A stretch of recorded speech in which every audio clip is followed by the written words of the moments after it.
So my name is Sandra Witten, running for U.S. Congress here in District 28, which is along the U.S.-Mexico border. 3 of our counties, we're the second largest land district of the border, and we go from Starr County all the way north to Bexar County. So we're right here on the Rio Grande River in Laredo. Nuevo Laredo is right behind us. We have the International Bridge right here. This is where pedestrians and commercial vehicles can pass back and forth now that the bridge is open for leisurely travel, if you will. On the other side, we have the railroad system, and this is where the railroads come in and out of the United States and Mexico. This is a heavy trafficking area. As you guys have noticed, we have a lot of Border Patrol that is stationed right along this area because of the high intensity of people that can cross here. There's a lot of little ravines, there's some ditches and stuff like that, and right just behind you where the ditches are, that's a hot spot. So they can get in there, they can get in quickly, and then they can get into the city. What happens is during the daytime, you'll have what they call spotters out here, and they look just like a regular family that would come out here and go fishing or swimming at the river, and they're just watching. They're watching to see when they're going to be changing shifts. They're looking to see where the Border Patrol agents are, where the National Guardsmen are standing, so that they know where they can get their heaviest crossing right now. This is the evening. It's a perfect kind of night for it. It's a little bit misty. It's a little bit cold. So they think that they think that the agents aren't going to want to have to deal with it but so much. But the reality is that our agents are always thorough and they're ready for the fight. So the problem that we're actually facing is that the Biden administration has made it so that our agents are stretched so thin so that there's more gaps in the border than what we're used to seeing. What we're facing is not anything we haven't been facing the last almost 20 years that I've been down here, but now it's at a different level because it's getting more national attention, because typically we can go miles and miles and miles where one agent is here and then another agent wouldn't be available for another 50 miles. So it's a crisis in terms of this is something that the administration has been wanting. You know, you get these career politicians in here and they all scream border, but they don't actually want to secure the border because they're making money off of this. So what you're seeing right now is you're seeing how they kind of try to camouflage themselves into the river. They try and stay low, so it's minimal head bobbing along. They try to keep the lights in between the lights. If there is going to be a lot of light traffic, they'll try and make sure that they're crossing where there's already light reflecting off of the water. Here in this area, it's not incredibly deep, especially with the drought that we've been experiencing for the last several years, because of the vegetation that's along our river that is not native to Texas. It's not native to the United States, and it actually is dehydrating our river. And they'll kind of use children as pawns. We've seen them where they actually throw a child into the river to get the agents to divert their attention to the drowning child so that they can smuggle people or drugs or whatever it is across that they're trying to get into the country undocumented. In some populated areas along underpopulated areas, what we've seen them physically do is the cartel will yell across from one side to the National Guard, "Hey, we're sending people over." And the National Guard will yell back, "Well, how many are you sending?" And then they volley it back and say, "Oh, we're going to send about 20 right now," and then they send 20 over. And the National Guardsmen are completely unequipped to stop them from coming into the country, so naturally they just let them into the country and say, "Here, why don't you just sit right here? We're just going to watch you until we can hand you over." So essentially the National Guard that Abbott has sent down here are a welcoming committee for the illegals to come into the country, and then they make sure that they get whatever needs that they have.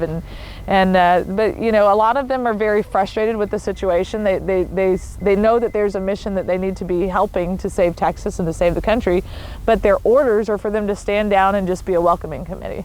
So you have you actually have the fentanyl trade. What people don't realize about the fentanyl trade, that used to come into our ports, our physical shipping ports. Now fentanyl is actually being moved across Mexico. 10 years ago, it was not moving through Mexico. It was moving through the port of Long Beach, New Jersey, and coming in from Canada in that route. Now, Mexico is the #1 trade part of that.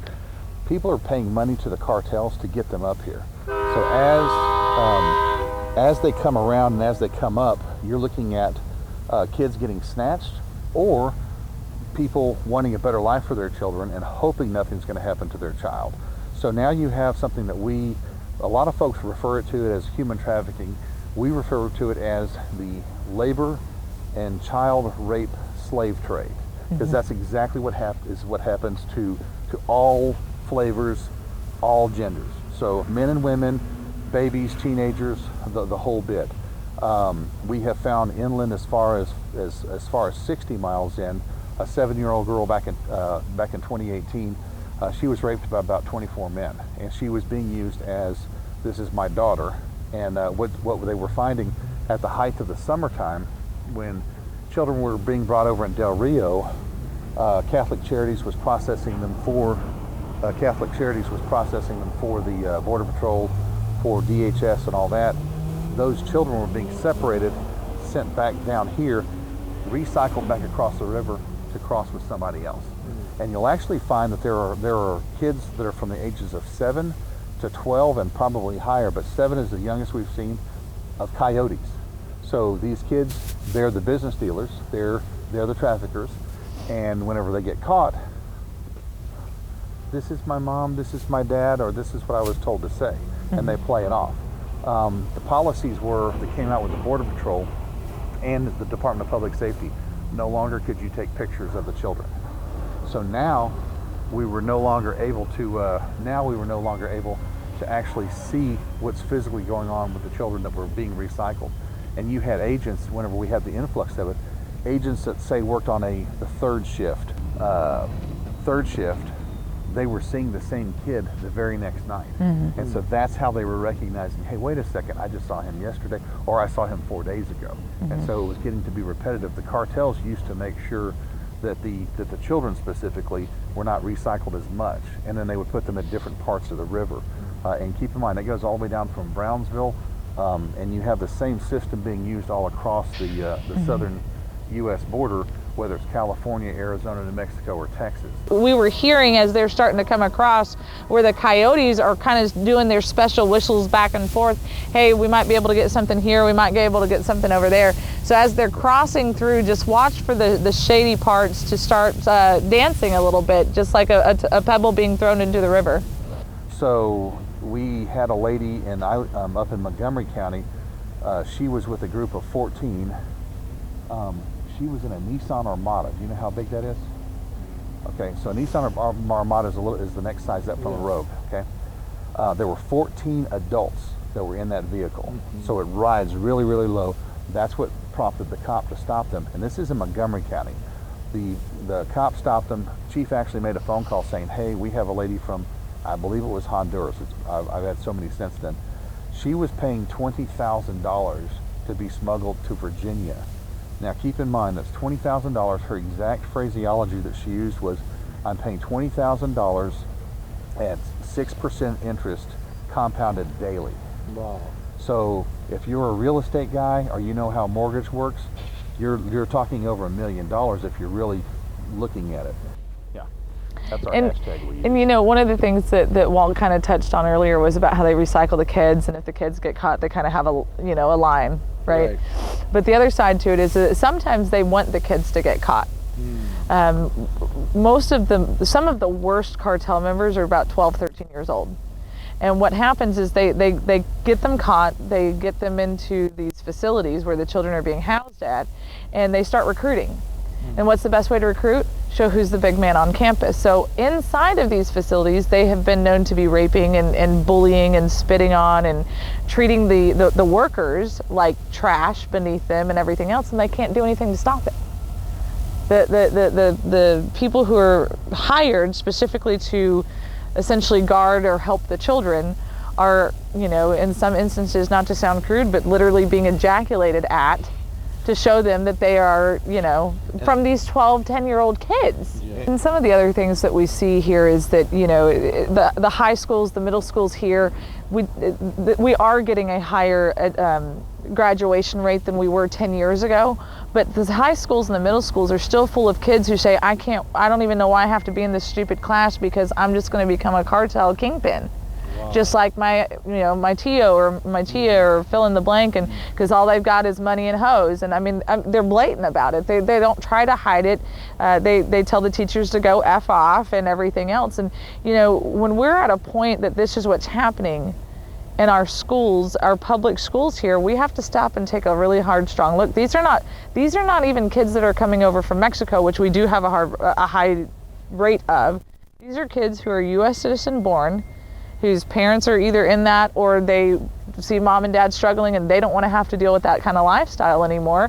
So they're going to do what they see all the cool kids doing, which is drugs and selling and, you know, abusing women and all sorts of other things, because hey, they're making money, they get to do whatever they want. So some of the hardest criminals in these cartel organizations are not even 18 years old. They did have, over 10 years ago, they had a 9-year-old who was finally caught, but he was a hitman. And because he was 9, well, from 7 to 9 is when he did the most amount of killings. He got caught at the age of 9. And so, but he was one of their cartel hitmen, or their sicarios is what they call them, just like the movie. Right. And this kid, that's what he would do. It was, you know, nice, lovable, innocent kid. So imagine, you know, we have to do it for the children. He finally gets in, he wants to defect. His time to come over to the U.S. for good is good. And so he comes over. That's the same kid that's going to sit next to your child in our school system, because we can't ask him, are you an illegal alien? Are you here legally or not? And there's no value of life at all. And that's what we're facing. It's how do you find a monster that doesn't know that they're going to bleed, or doesn't care that they're going to bleed? And you know, when you don't put any value on human life, that's what we're dealing with down here on the U.S.-Mexico border.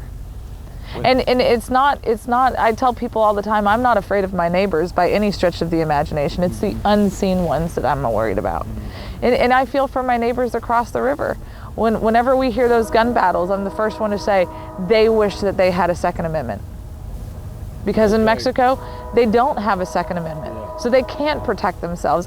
Here in the United States, I get to protect myself. And you know, that's one of the things that, you know, we go off and we fight foreign wars, but we won't fight the bully that's in our own backyard.